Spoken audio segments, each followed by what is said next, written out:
আরেকটা বড় নিয়ামত দিয়েছে, যেটা সব নিয়ামতের সেরা নিয়ামত আছে, নিয়ামতের ইসলাম। ইসলাম এবং ইমানের নিয়ামত যদি এটা আমরা প্রাপ্ত না হতাম, তাহলে আমাদের দুনিয়া দুটির বরবাদ হয়ে যেত। আল্লাহ আমাদেরকে সেই বিপর্যয় থেকে রক্ষা করেছেন। আল্লাহ আমাদেরকে এত বড় নিয়ামত দিয়েছেন, সেজন্য আরো একবার তার প্রশংসা করে বলি আলহামদুলিল্লাহ। আমাদের এই জীবন ব্যবস্থায় আল্লাহ একটা চমৎকার পারিবারিক ব্যবস্থাপনা ইসলামের সামাজিক ভিত্তির মূল ফাউন্ডেশনটাই হল পরিবার। পরিবার ছাড়া ইসলাম মানা কঠিন, পরিবার ছাড়া ইসলাম চর্চা করাও কঠিন, বরং ইসলামিক জ্ঞান অর্জন করাও কঠিন। পরিবারের সবচেয়ে বড় নিয়ামত হল মা এবং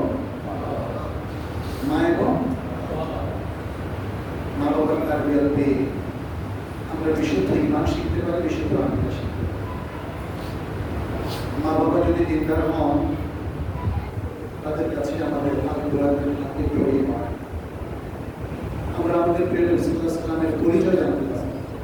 ছোট্ট সময় মা শৈশবে আমাদেরকে নবী সাল্লাল্লাহু আলাইহি ওয়াসাল্লামের গল্পই শোনান, শোনাবেন সাহাবাদের গল্প, তাই না? আমরা গল্পের মজাও পেতাম, আবার আদর্শিক জ্ঞানটাও একটু পেয়েছিলাম। আমাদেরকে ছোট্ট ছোট্ট সূরা শেখাতেন বাবা এবং মা দুজনে। শুরু করতেন যেমন তাওহীদ। ইসলামের সবচেয়ে জরুরি বিষয়টা কি? তাওহীদ।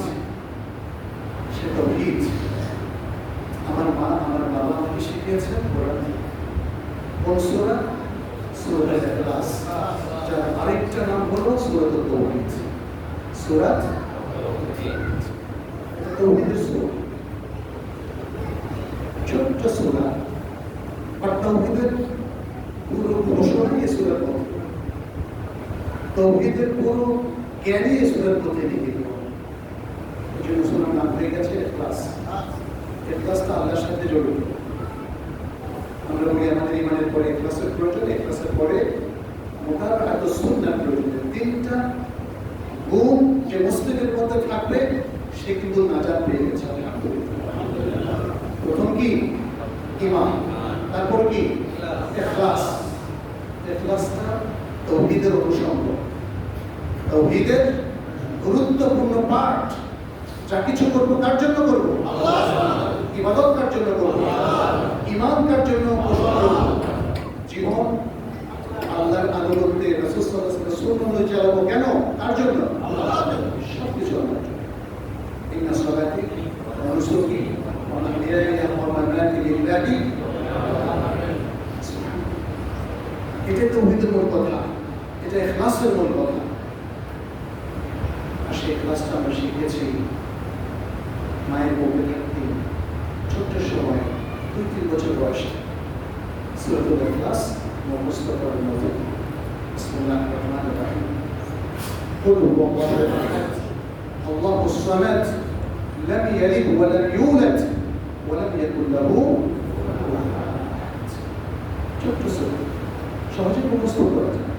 শিশুরা খুব সহজেই এটাকে আত্মস্থ করতে পারে, সুন্দর উচ্চারণে মুখস্থ করে নিতে পারে, তাই না? মায়ের কাছে বাবার কাছে শিখে। দ্বিতীয় সূরাটা হলো সূরাতুল কাউসার, ছোট্ট আরেকটা সূরা, সবচেয়ে ছোট সূরা। বিসমিল্লাহির রহমানির রহিম। ইন্না আ'তাইনাকা কাউসার ফাসল্লি লিরাব্বিকা ওয়ানহার ইন্না শানিআকা হুয়াল আবতার। সুবহানাল্লাহ। কে শিখিয়েছেন বলেন? আমাদেরকে শিখিয়েছেন বা আমাদের বাবা অথবা কত বড় নিয়ামত। বাবা মা কত বড় নিয়ামত। আজকের আধুনিক সমাজে এটা অনুধাবন করেছে ইসলাম। আমাদেরকে শিখিয়েছে কোরআন, আমাদেরকে শিখিয়েছে আল্লাহ রাসূল সাল্লাল্লাহু আলাইহি ওয়াসাল্লাম। মা বাবা কত বড় নিয়ামত। এটা নিয়ে আজকে একটু কথা বলবো, কারণ আজকের আধুনিক সমাজ তথাকথিত উন্নত সমাজ, যেখানে যাওয়ার জন্য আমাদের তরুণরা স্বপ্ন দেখে, অথচ সেখানে তারা ভাবে সোনার হরিণ আছে, কিন্তু আসলে মানুষ ইসলাম হারা হয়ে যায়, দিন হারা হয়ে যায়। সেই সমাজ আমাদেরকে আমাদের বাবা মা থেকে বিচ্ছিন্ন করে দেয়। সেটা থেকে ইউরোপীয় সমাজের কথা বলছি, পাশ্চাত্য সভ্যতার কথা বলছি। তারা সন্তান এবং বাবা মায়ের মধ্যে বিচ্ছেদ ঘটিয়ে দেয়, বাবা মায়ের প্রয়োজনীয়তাটাকে অস্বীকার করে। কিন্তু কোরআন বলছে বাবা মাই আমাদের সবচেয়ে প্রিয়জন। এই পৃথিবীর বুকে সবচেয়ে কাছের মানুষকে বাবা এবং মা। আর কোরআন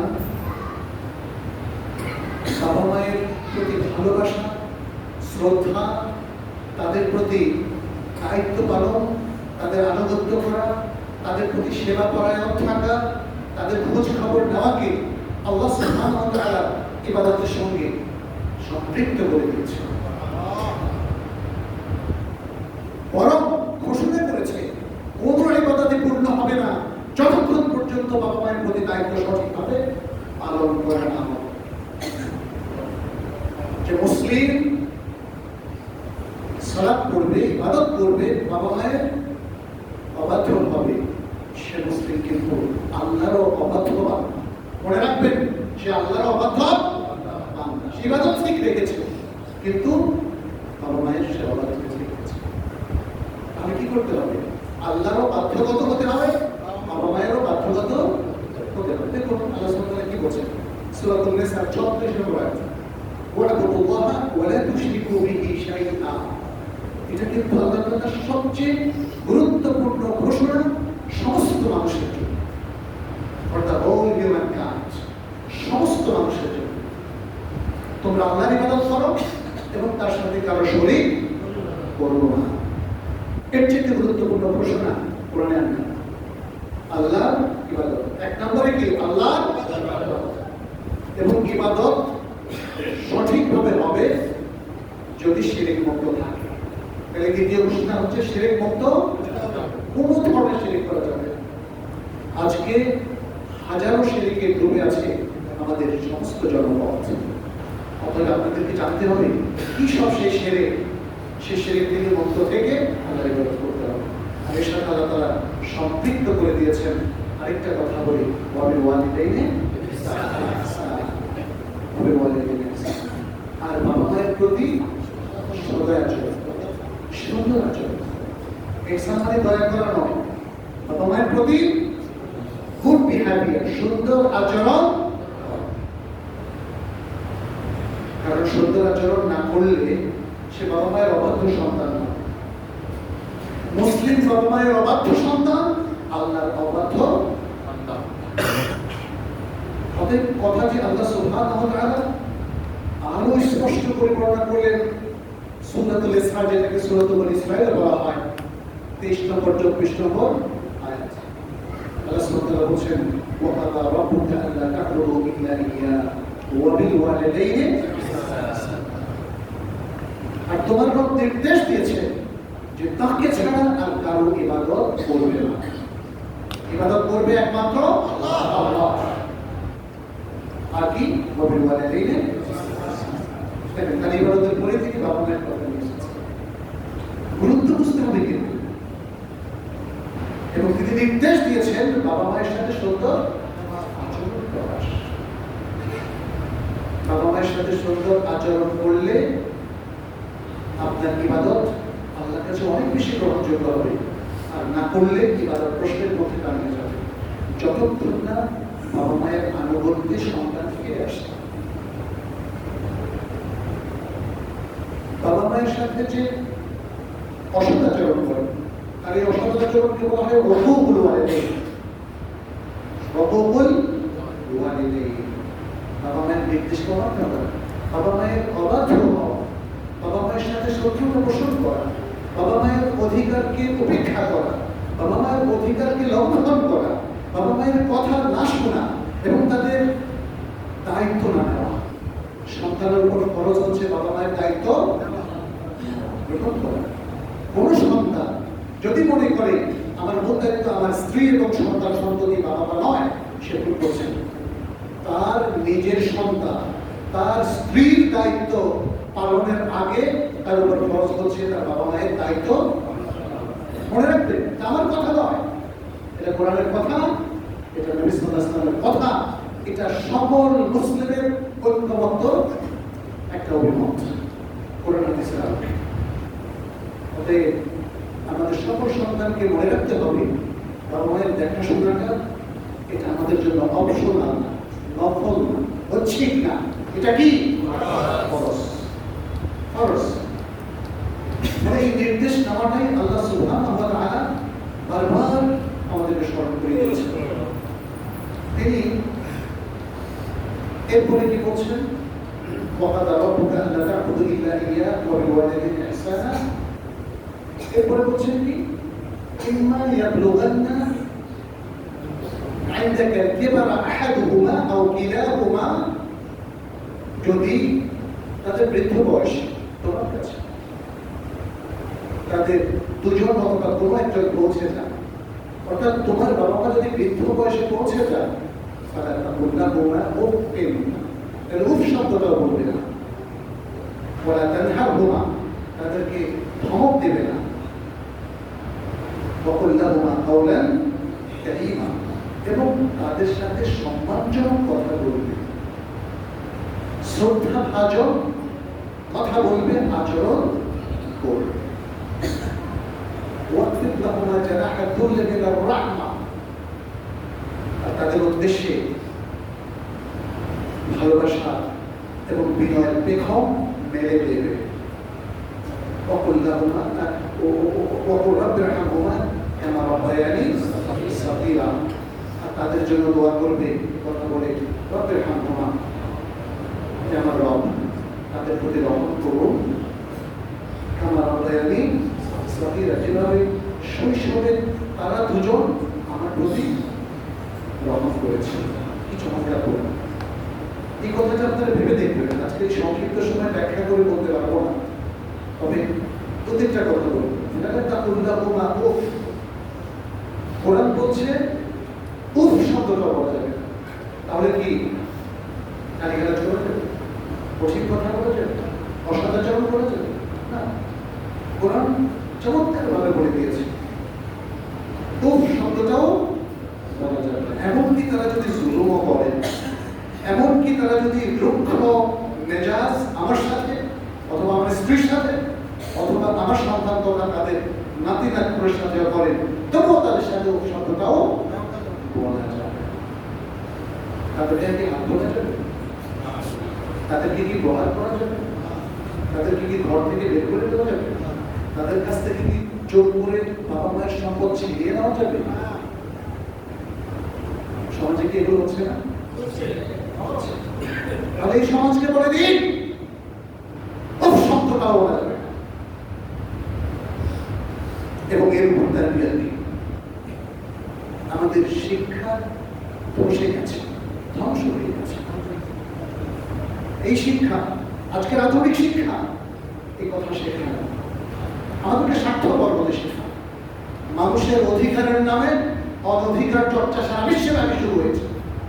আজকে কোথায় বাবা মায়ের অধিকার বলে? কে বাবা মায়ের অধিকারকে সংরক্ষণ করছে? যত বেশি আধুনিক শিক্ষিত, তত বাবা মায়ের প্রতি উপেক্ষার প্রদর্শন। বাবা মা গ্রামে অসুস্থ হয়ে পড়ে আছে, সন্তান শহরে সুখ অনুভূতি লাভ করছে, স্ত্রীর সাথে ঘুরে বেড়াচ্ছে। এটা যদি সে শরীয়তের বন্ধনে থাকে, আর শরীয়তের বন্ধন থেকে যদি ছুটে যায়, তাহলে সন্তান গার্লফ্রেন্ড নিয়ে ঘুরে ঘুরে কিনা বল, সব বসে গেছে, সব ধ্বংস হয়ে গেছে। মনে রাখবেন, আজকের আধুনিকতা আমাদের ঈমান এবং আকীদাকে যেমন ধ্বংস করেছে, আমাদেরকে ইবাদত থেকে, সালাত থেকে, সিয়াম থেকে, যাকাত থেকে, হজ থেকে বিচ্ছিন্ন করে দিয়েছে, অনুভূতিকে ধোঁকা করে দিয়েছে, ধ্বংস করে দিয়েছে। আমার ইসলামের যে গায়রত ছিল, আত্মমর্যাদা ছিল, ইসলাম, ইমান, আল্লাহ, রাসূল, কোরআন সুন্নাহর প্রতি যে ভালোবাসা ছিল, ওটাকে ডিলিট করে দিয়েছে, ধ্বংস করে দিয়েছে। ফলে আজকের এই আধুনিক সমাজ জনগণের প্রতি দায়িত্ব পালন করছে। তারা আজকে অদ্ভুত অদ্ভুত সব মানুষের অধিকার নিয়ে আমাদের সামনে উপস্থিত হচ্ছে।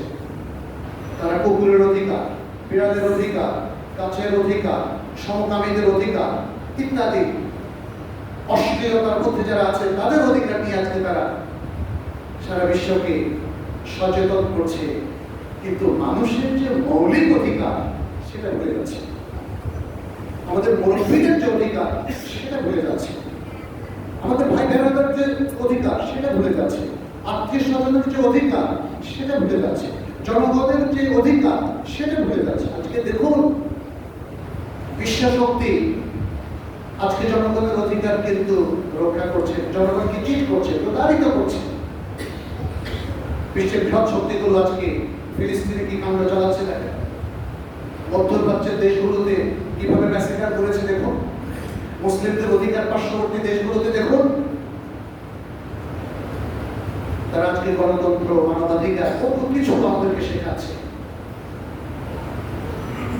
প্রিয় ভাইরা, প্রিয় মুসলমানেরা, মানুষের মুক্তি শুধু আল কোরআন এবং আস-সুন্নাহর অনুশাসনের মধ্যে দিয়ে, আল কোরআন এবং আস-সুন্নাহকে অনুসরণ করা ছাড়া, আল কোরআন এবং আস-সুন্নাহর দিকে ফিরে আসা ছাড়া কোনোদিন মানবাধিকার এই পৃথিবীতে প্রতিষ্ঠিত হবে না, হয়নি।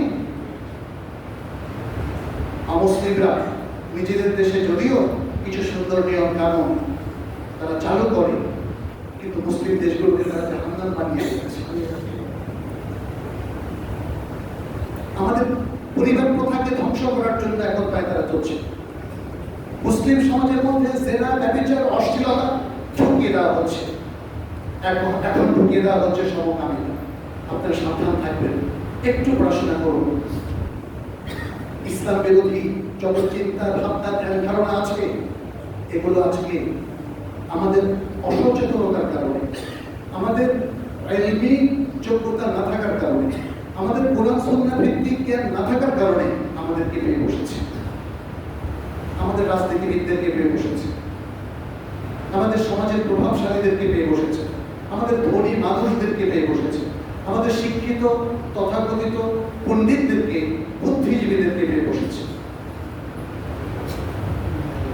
এদের কাছ থেকে তো আমরা জ্ঞান নেই, এদের পরিস্থিতিতে আমরা চলি। ফলশ্রুতিতে কি হচ্ছে? বাবা মা থেকে গেছে। আধুনিক দেখবেন যে অনেক বড় সরকারি চাকরি করে, বাবা মায়ের কোনো ব্যবস্থা, বাবা কৃষক, তিনি সচিব, তিনি বাবা মায়ের খোঁজ দিচ্ছেন, লজ্জা বোধ করছেন, কিভাবে বন্ধুদের সামনে বলবেন তিনি আমার বাবা। কিন্তু মুসলিম বলে মনে রাখবেন, মুসলিম তার বাবার পরিচয় দিতে গৌরব বোধ করে, মুসলিম তার মায়ের পরিচয় দিতে গৌরব বোধ করে। কারণ আজকে কেউ যদি বিশ্ববিদ্যালয়ের অধ্যাপক হন, ভাইস চ্যান্সেলর হন, কিংবা সরকারের একজন গ্রেড 1 সচিব হন, এই বাবা মায়ের কল্যাণ, এই বাবা মায়ের সহযোগিতা, এই বাবা মা তাকে না খেয়ে না দিয়ে তাকে মানুষ করেছে। কিন্তু আধুনিক শিক্ষা তাকে এই পরম স্নেহ মমতায় ভরা বাবা মা থেকে তাকে বিচ্ছিন্ন করে দিয়েছে কিনা? আমাদেরকে আজকে যদি বাবা মায়ের সাথে কানেক্টেড হতে পারে, দিনের দিকে ফিরে আসতে হবে। তিনি আমাদেরকে শেখার বাবা মায়ের মর্যাদা, তিনি আমাদেরকে আবারও মনুষ্যত্বের দিকে নিয়ে আসে। কারণ যে তার বাবা মাকে অপেক্ষা করে সে আসলে মানুষের মধ্যে,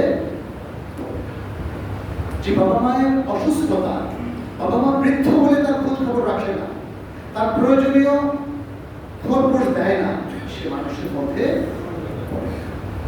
আজকে অনেক বাবা মা কোটি কোটি, হাজার কোটি টাকার মালিক, বৈধ অবৈধ নানা উপায়ে অর্জন করেছে, সন্তানকে পাঠাচ্ছে ইউরোপ আমেরিকা বিশ্ববিদ্যালয়, যেখানে প্রতি বছর টিউশন ফি দিতে হয় কয়েক কোটি টাকা। কিন্তু হয়তো তার মা কিংবা বাবা ঔষধ কেনার পয়সা পাচ্ছেন। বলছে, বাবা সন্তানের টিউশন ফি দিতে দিতে আমি হয়রান হয়ে গেলাম, তোমাদের খরচ এবং ওষুধের টাকা পাঠাতে কোটি কোটি টাকা ঢালছেন সন্তানের ইউরোপ কিংবা আমেরিকান ইউনিভার্সিটিতে, আর বাবা মায়ের জন্য কয়েক হাজার টাকাও দিতে পারছে। সন্তান কি হয়ে ফিরবে বলেন তো? মানুষ হয়ে নাকি অমানুষ হয়ে? এরকম গল্প আমাদের অনেক সময় আছে। এক বাবা পাহাড়ে চাকরি করতেন, খুবই ভালো পোস্টে, ইঞ্জিনিয়ার। একমাত্র সন্তান কন্যা, তাকে ইংলিশ মিডিয়ামে সেখানে পড়ালেন। আর দেশেও অনেক কষ্ট, দেশেরও অনেক কষ্ট, বিশেষ করে ইংলিশ মিডিয়াম স্কুলগুলোতে। তারপরে তাকে পাঠালেন আমেরিকাতে। অনেক বড় বিজ্ঞান হয়ে গেল, পিএইচডি করলো সেই কন্যা। বাবা হঠাৎ অ্যাক্সিডেন্টে মারা গেল। প্রশাসন থেকে বলা হলো, তুমি একমাত্র কন্যা, তুমি ফিরে আসো। বলো যে I am very busy, I don't have time, please আপনারা শেষকৃত্য ওখানে করে দিন। কন্যার কোনো সময় নেই। বাবার কাছে এসে বাবার কাজগুলো কমপ্লিট করে তার দাফনের ব্যবস্থা করার সময় তার দেশে দেশে কোথায় পেয়েছে? আধুনিক বিশ্বে পেয়েছে। আধুনিক বিশ্ববিদ্যালয়টাকে এভাবে তৈরি করেছে যে বাবা মারা যাবে, তোমার ওটা দেখার দরকার নেই, তুমি তোমার কাজে ব্যস্ত। কিন্তু ইসলাম কি এটা বলে? ইসলাম এটা বলে দাফন কাফন তো এমনিতেই ফরজ কাজ, সমাজের উপর ফরজে কে পায়, কিন্তু আপনজন তো সেটা করতে হবে। আপনজনই যদি না করে দেয়, হয়তো অন্যরা এগিয়ে আসবে। আজকের আধুনিক শিক্ষা কিন্তু আমাদেরকে এভাবে শিখেছে।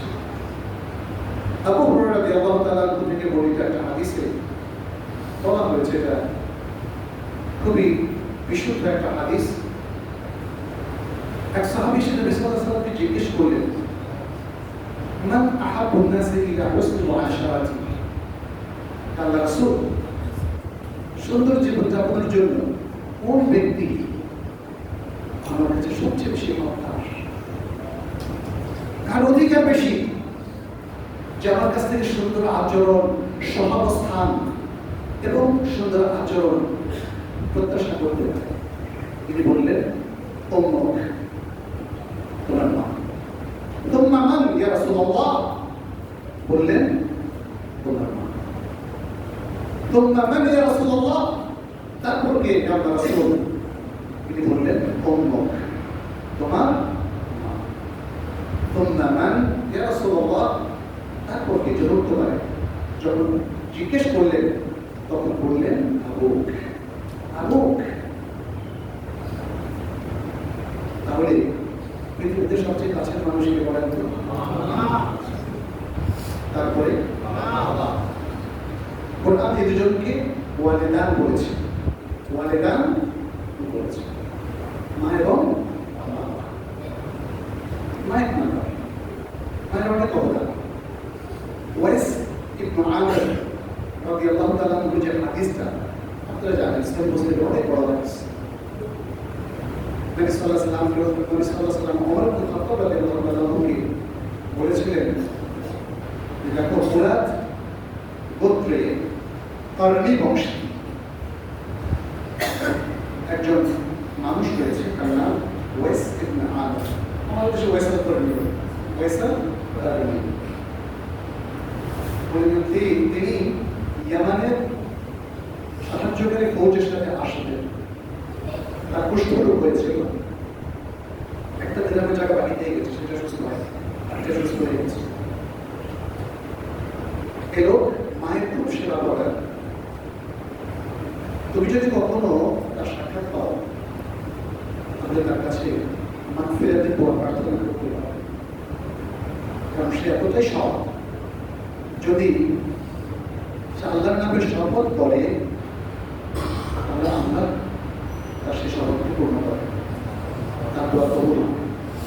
ওয়াইস বিন আমির আল কারনি, তিনি রাসূল সাল্লাল্লাহু আলাইহি ওয়াসাল্লামের যুগে জীবদ্দশায় তিনিও জীবিত ছিলেন, ইয়েমেনে ছিলেন, তিনি আসতে পারেন। নবী সাল্লাল্লাহু আলাইহি ওয়াসাল্লামের কাছে কেন আসতে পারেন জানেন? তিনি তার মায়ের সেবা করতেন।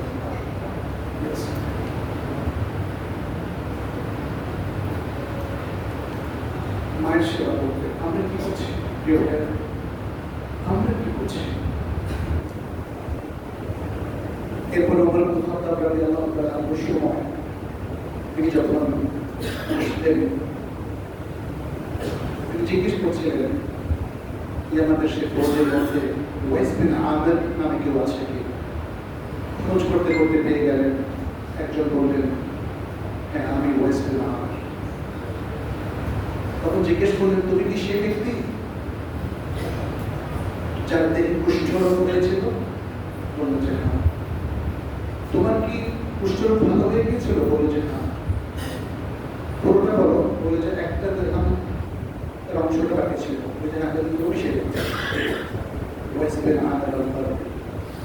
তুমি তোমার মায়ের সেবা করছিলে না? মায়ের সেবা করার জন্য রাসূলুল্লাহ সাল্লাল্লাহু আলাইহি ওয়াসাল্লাম সুন্নতকে স্যাক্রিফাইস করলেন। প্রিয় মুসলিমেরা, প্রিয় মুসলিম ভাই বোনেরা, আপনার মায়ের সেবার জন্য, আপনার বাবার সেবার জন্য আপনি কতটা স্যাক্রিফাইস করেছেন, কতটা কষ্ট করেছেন।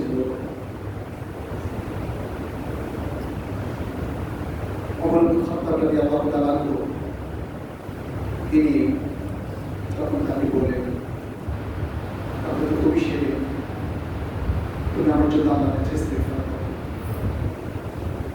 তিনি বললেন সুবহানাল্লাহ। ওমর রাদিয়াল্লাহু তাআলা তারপর জিজ্ঞেস করলেন, তুমি কোথায় যেতে চাও? বলল কুফা। ওয়াইস বললেন, ওমর ইবনে খাত্তাব রাদিয়াল্লাহু তাআলা বললেন, আমি তাহলে কুফার প্রশাসককে বলে দেই তোমাকে সকল ধরনের সহযোগিতা করবে। ওয়াইস তিনি বললেন, প্রয়োজন নেই, আমি নিশ্চয় এবং দরিদ্রদের কাতারেই থাকতে চাই। সুবহানাল্লাহ। মনে রাখবেন, টাকার প্রতি লোভ আপনাকে অমানুষ করবে। টাকার প্রতি লোভ আপনাকে মনুষ্যত্বের থেকে বাইরে নিয়ে যাবে, আপনাকে দুর্নীতিগ্রস্ত করবে, আপনাকে সুদ ঘুষ জনগণের সম্পদ আত্মসাতে আপনাকে উদ্বুদ্ধ করবে। নিঃস্বাদের কাতারে থাকলে আমাদের জন্য ভালো। এরপর আমরা ইসলাম মেনে চলবো, ইমানের পথে থাকবো, আল্লাহ সন্তুষ্টি অর্জনের চেষ্টা করবো। আর আল্লাহ সন্তুষ্টি বলছেন, এটা সুনানের কিছু কিছু গ্রন্থে এসেছে, হাসান রিওয়ায়াতে, রিদাল্লাহ ফিরিদাল ওয়াহিদ। বাবা মায়ের সন্তুষ্টিতে আল্লাহ, যে আল্লাহর সন্তুষ্টি অনুসন্ধান করে না সে কি আল্লাহর আরেক বান্দা, যদিও সে তার বাবা কিংবা মা, তার সন্তুষ্টি চাইবে চাইবে। অতএব আল্লাহর সন্তুষ্টি দিয়েই আমাদের জীবন শুরু করতে হবে। আল্লাহর সন্তুষ্টির ভিত্তিতেই আমাকে আত্মগঠন করতে হবে, পরিবার গঠন করতে হবে, সমাজ গঠন করতে হবে, রাষ্ট্র গঠন করতে হবে। আমরা অনেক সময় রাষ্ট্রগত হয়ে যাই, আমাদের রাষ্ট্র যেমন মতো তেমন চলবে। আসলে আমি কি রাষ্ট্রের নাগরিক না? আমি কি রাষ্ট্রের উন্নতি চাই না? আমি কি চাই না রাষ্ট্রের সবাই ভালো হয়ে যাক? আমি কি চাই না আমাদের রাষ্ট্র যারা চালায় তারা ভালো মানুষ হোক? যদি চাই, এই রাষ্ট্রের কোনো দোয়া করতে হবে। রাষ্ট্র যারা চালায় তারাও যেন ভালো হয়, আল্লাহর কাছে সেই তৌফিক আমরা কামনা করবো, তাদের জন্য সেই নাসিহাটাও আমরা দেব। আমরা কি সমাজ থেকে মুক্ত কোনো মানুষ, সমাজ থেকে বিচ্ছিন্ন কোনো মানুষ? তাহলে এই সমাজ যারা চালায় তাদেরও ভালো হতে হবে। সমাজটা অন্ধকারে ঢুকে যাবে, এই সমাজটা অধঃপতনে তলিয়ে যাবে যদি সমাজের গুরুত্বপূর্ণ ব্যক্তিরা, সমাজের প্রভাবশালী ব্যক্তিরা, ধনী ব্যক্তিরা সৎ এবং ন্যায়পরায়ণ না হয়। আল কোরআনের সুন্নাহর মধ্যে দেখেন সততা এবং ন্যায়পরায়ণতা অনেক নির্দেশ দেওয়া হয়েছে, বরং এটা গোটা উম্মার সকল মানুষের প্রধান কাজ বলে আল্লাহ সুবহানাহু ওয়া তাআলা উল্লেখ করেছেন। কুনতুম খায়রা উম্মাতিন উখরিজাত লিন-নাস তা'মুরুনা বিল মা'রুফ ওয়া তানহাউনা আনিল মুনকার ওয়া তু'মিনুনা বিল্লাহ। তোমরাই হচ্ছো সবচেয়ে উত্তম জাতি, যাদেরকে পৃথিবীর তাবৎ মানুষের কল্যাণ নিশ্চিত করার জন্য সৃষ্টি করা হয়েছে। তোমাদের কাজ হবে সৎ কাজের আদেশ করা, অসৎ কাজ থেকে নিষেধ করা এবং আল্লাহর প্রতি পরিপূর্ণ ঈমান পোষণ করা, আল্লাহর প্রতি পরিপূর্ণ ঈমান রাখা। এই কাজগুলোর মধ্য দিয়ে আমাদের শ্রেষ্ঠত্ব, আমাদের মুসলিম জনতা, মুসলিম সমাজ, মুসলিম রাষ্ট্র যদি আমর বিল মারুফ নাহি আনিল মুনকারের কাছ থেকে মুখ ফিরিয়ে নেয় তাহলে শ্রেষ্ঠত্ব কিন্তু থাকবে না। যদি তারা ইমাম থেকে সরে যায় তাহলে এই শ্রেষ্ঠত্ব থাকবে না। এবং আরো যত কল্যাণ আছে সেগুলো দেখা দেওয়া। আজকের সমাজে সব ধরনের কল্যাণ দেখা দেওয়া, বাবা মায়ের প্রতি যে ভালোবাসা, যে শ্রদ্ধা, যে তাদের খোঁজ খবর দেওয়া, তাদের যে দায়িত্ব পালন, তাদের প্রতি যে খোঁজ খবর দেওয়ার দায়িত্ব, দেখেন এগুলো ব্যাহত হচ্ছে এক রকমের না, একদিন এক করবো যে যতটা আধুনিক জীবনে সম্পৃক্ত এবং যতটা ঈমান থেকে দূরে, ইসলাম থেকে দূরে, আখলাক থেকে দূরে, ইবাদত থেকে দূরে, সে তার বাবা মায়ের দায়িত্ব থেকে ততটাই দূরে, সে বাবা মায়ের দায়িত্বের ব্যাপারে ততটাই গাফিল।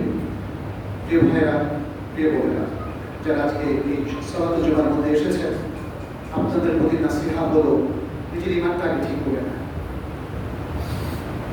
মুসলিম এবং মুমিন ব্যক্তি যদি ঈমান ঠিক না করে তার কোনো কিছুই ঠিক হবে না। ঈমানের সাথে আমাদের যে কয়েকটা জিনিস থাকা প্রয়োজন, যদি আমরা বাবা মায়ের দায়িত্ব সঠিকভাবে পালন করতে চাই, ঈমানের পরে তাকওয়া, ঈমানের পরে কি তাকওয়া, সার্বক্ষণিক আল্লাহ চিন্তা, আল্লাহ দেখছেন, আল্লাহ আমাকে অবজার্ভ করছেন, ইন্নাল্লাহা কানা আলাইকুম রাকিবা, এই অনুভূতিটা নিজের মধ্যে জাগরুক রাখাটাই হচ্ছে তাকওয়া, কনশাসনেস অফ আল্লাহ, আল্লাহ সচেতনতা, আল্লাহ ফিয়ারিং, আল্লাহ ভয়। শুধু যে আমরা একটা বাদ দেখলে যে ভয় পেয়ে এটা সেই ভয় নয়, এটা সার্বক্ষণিক তাকওয়ার কথা বলা হচ্ছে। তাকওয়া শুধু বেশভূষা দিয়ে আসে না, তাকওয়ার আলোচনা আমরা আরেকদিন করব। তৃতীয় হচ্ছে ইবাদত, তৃতীয় হচ্ছে কি বিশুদ্ধভাবে ইবাদত।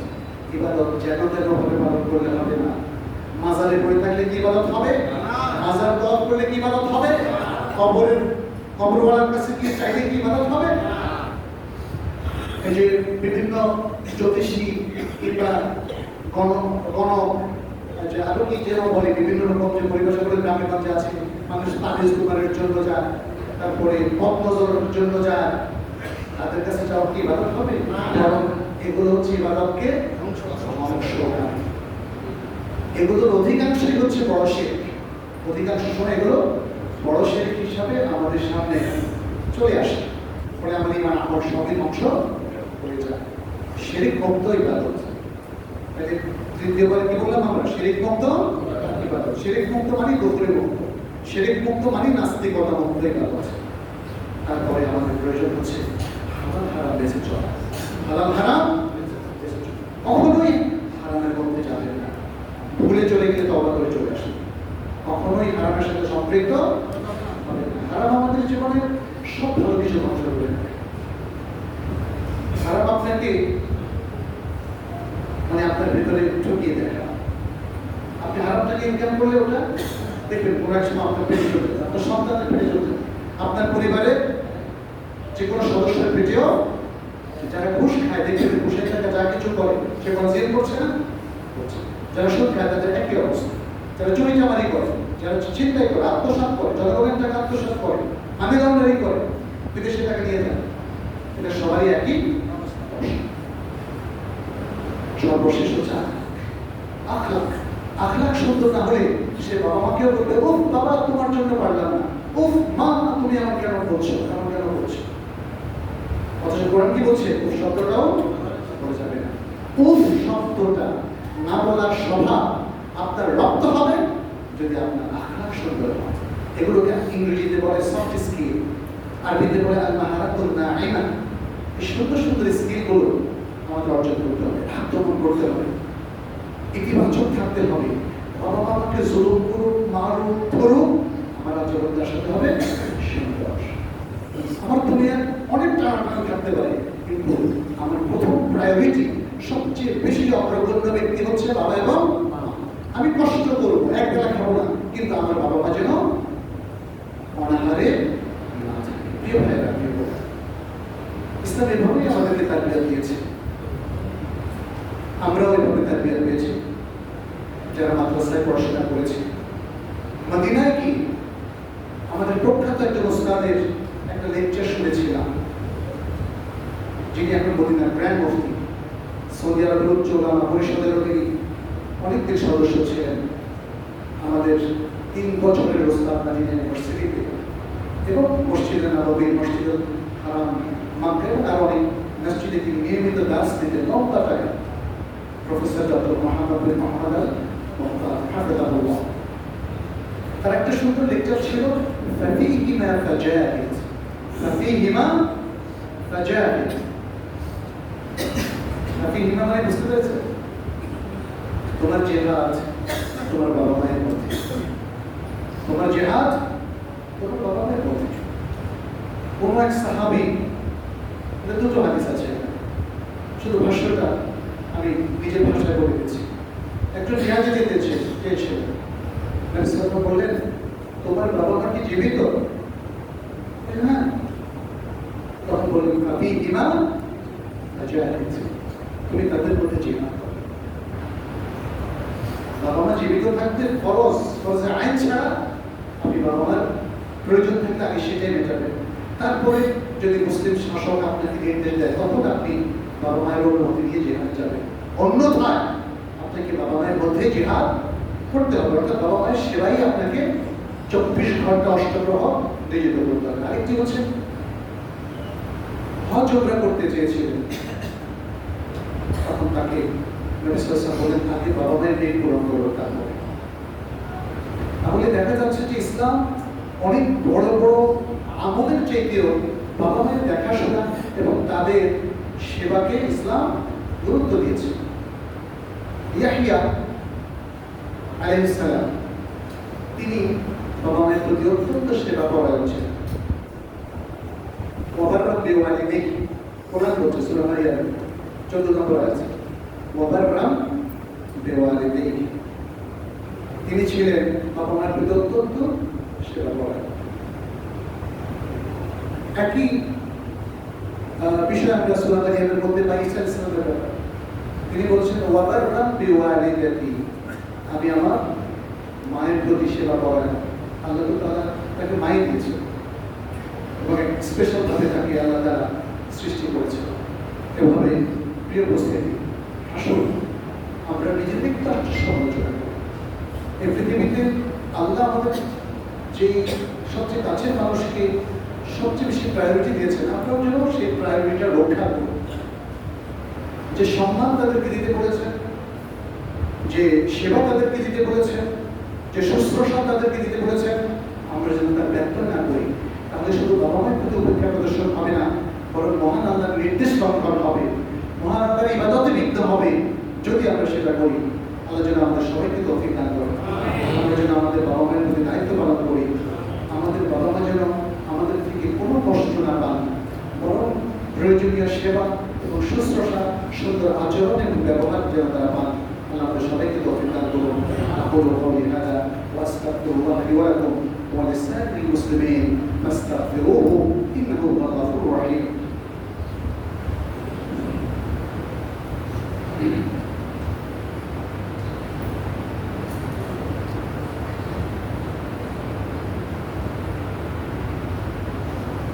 الحمدلله رب العالمين والصلاة والسلام على نبينا محمد وعلى آله وأصحابه الطيبين الطاهرين ومن تبعهم بإحسان إلى يوم الدين.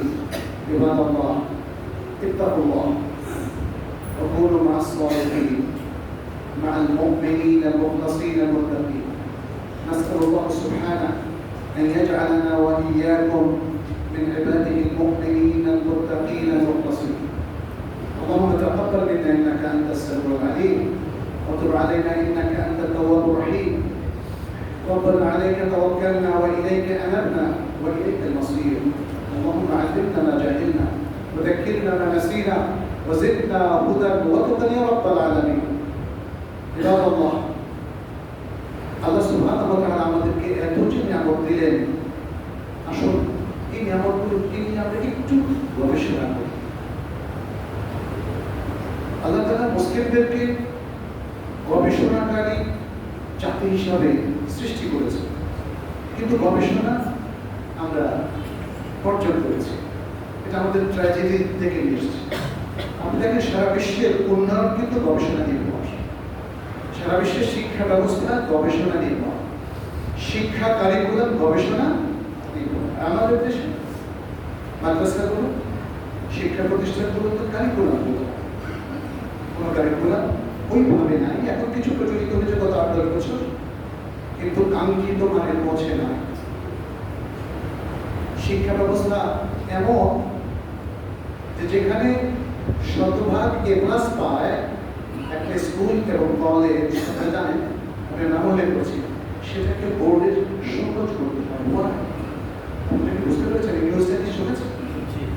একটা স্কুল অ্যান্ড কলেজ SSC-তে শতভাগ A+ পাওয়ার পরে তোমরা কেন A+ পাইরা সবাই সহজ করা, এর পিছনে কারণটা বুঝতে পেরেছে নিশ্চয়ই।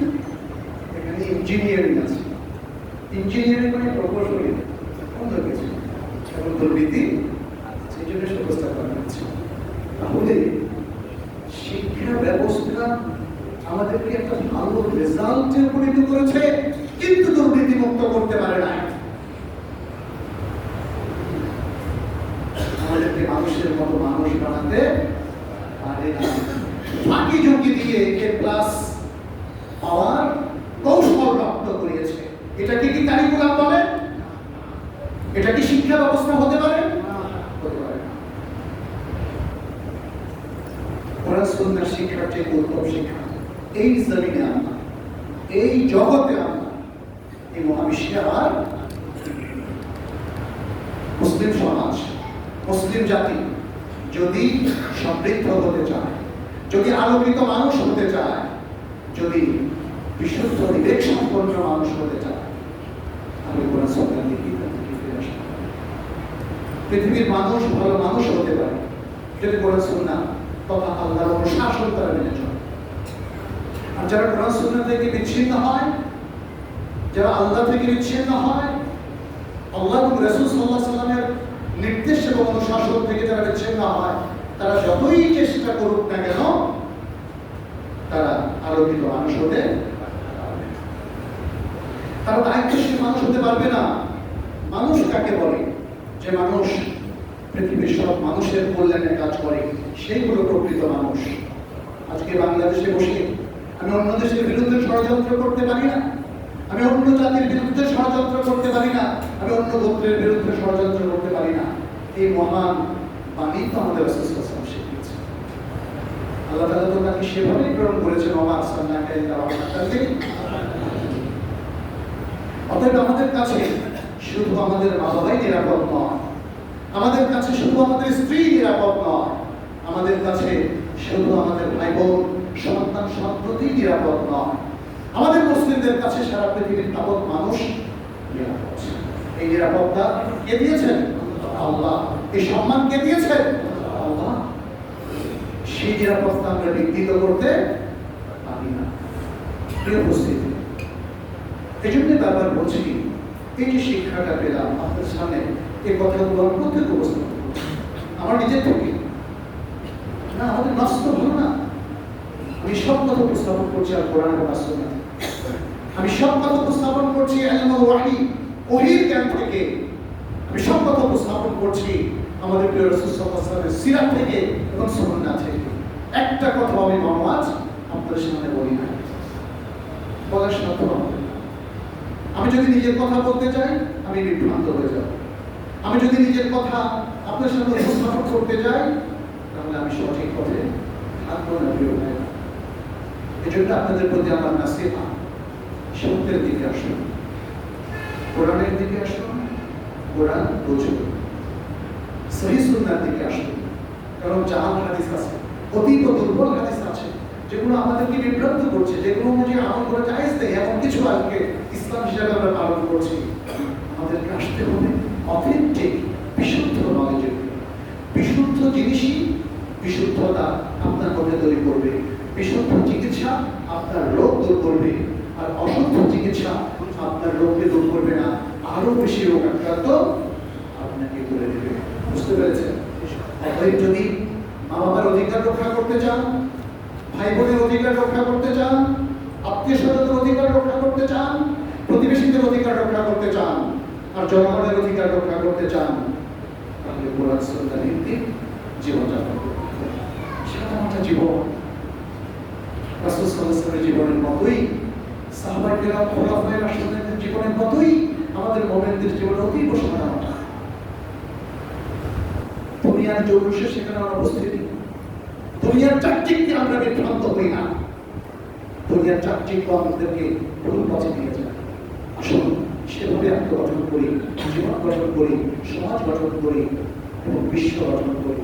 তাহলে যেন আমাদের সবাইকে তৌফিক দেন, তাহলে যেন আমাদের গুনাহগুলোকে ক্ষমা করে দেন, আমাদের ভুল বিভ্রান্তিগুলোকে দূর করে দেন, আমাদেরকে জ্ঞানের ভুবনে বিচরণ করার তৌফিক দেন, জ্ঞানের ভুবন থেকে মণিমুক্তগুলো আহরণ করার তৌফিক দেন। আমরা যেন জ্ঞানের আলোকে, ইলমের আলোকে আমরা যেন আমাদের ঈমান এবং আকীদার তথ্যগুলো গ্রহণ করি, ঈমান এবং আকীদাকে সাজাই, ইবাদতগুলো পালন করি, হালাল হারাম এই জ্ঞানের আলোকেই যেন আমরা বেঁচে চলতে পারি। আর আমাদের আখলাকটাকেও কোরআন সুন্নাহর আলোকেই আমরা যেন গঠন করি। আল্লাহ আমাদেরকে সেই তৌফিক দান করুন। যারা অসুস্থ তাদেরকে সুস্থ করে দিন, যারা বিভিন্ন সমস্যায় আছেন, মুসিবতে আছেন, আল্লাহ যেন তাদের বাধা মুসিবত সমস্যাগুলোকে দূর করে দেন।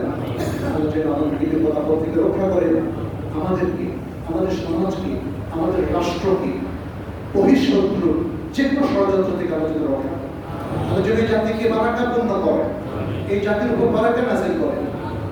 যে কোনো দেশের ষড়যন্ত্র, অমুসলিম যে কোনো ষড়যন্ত্র থেকে আল্লাহ যেন আমাদেরকে রক্ষা করেন, আমাদের শিক্ষাকে রক্ষা করেন, আমাদের সংস্কৃতিকে রক্ষা করেন, আমাদের পরিবেশকে রক্ষা করেন, আমাদের সমাজকে রক্ষা করেন। هذا وصلى الله وسلم على نبينا محمد. فقد قال الله سبحانه: إن الله وملائكته يصلون على النبي يا أيها الذين آمنوا صلوا عليه وسلموا تسليما. وقال النبي صلى الله عليه وسلم: من صلى علي مرة صلى الله عليه بها 10. اللهم صل وسلم وبارك وأنعم على نبينا محمد. وارض اللهم عن الخلفاء الراشدين وعن الصحابة أجمعين وعنا معهم بعفوك وكرمك يا أكرم الأكرمين. اللهم أعز الإسلام والمسلمين، اللهم أعز الإسلام والمسلمين، اللهم أعز الإسلام والمسلمين، اللهم انصر الإسلام والمسلمين، اللهم تقبل منا ومن المسلمين يا رب العالمين. اللهم فرج هم المهمومين من المسلمين، واقض الدين عن المدينين، واشف مرضانا ومرضى المسلمين يا رب العالمين. ربنا آتنا في الدنيا حسنة وفي الآخرة حسنة وقنا عذاب النار. ربنا لا تزغ قلوبنا بعد إذ هديتنا وهب لنا من لدنك رحمة إنك أنت الوهاب. عباد الله، إن الله يأمر بالعدل والإحسان وإيتاء ذي القربى وينهى عن الفحشاء والمنكر والبغي يعظكم لعلكم تذكرون. فاذكروه يذكركم واشكروه يزدكم ولذكر الله أكبر والله يعلم بما تصنعون. وأقيموا الصلاة.